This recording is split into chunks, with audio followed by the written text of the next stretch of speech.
Here in the Asia-Pacific, we bolstered trilateral cooperation with Japan and Korea. We deepened ties with the Quad, India, Japan, and Australia, and ASEAN. We've elevated our relationships with Vietnam and Indonesia. We launched the Indo-Pacific Economic Framework, bringing together 14 countries, some 40% of the world's GDP, to build more secure supply chains, to combat corruption, to transition to clean energy. We stepped up our engagement with APEC, including welcoming many of you to San Francisco last year, where we secured important new commitments toward creating a more resilient and sustainable future for all of us, like strengthening our food systems, increasing women's economic participation. And by the way, if we got to the point where we had equal participation by women in the global workforce, we would add as much as $28 trillion to our collective GDP. Imagine what we could do with those resources. To ensure that it was a source of strength, not vulnerability.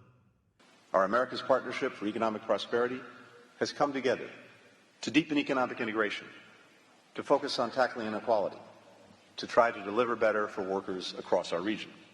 A dozen nations, including Peru, have already joined this effort, which is designed to welcome even more countries in the years ahead.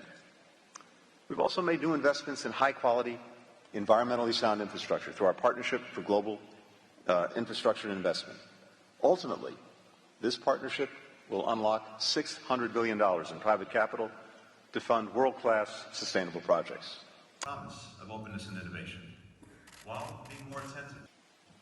The Asia-Pacific leads the world, as you all know, in developing and deploying semiconductors, artificial intelligence, clean energy, and other innovations that are shaping our future. We work to build a more trusted, a more inclusive, a more resilient, a more sustainable technology ecosystem.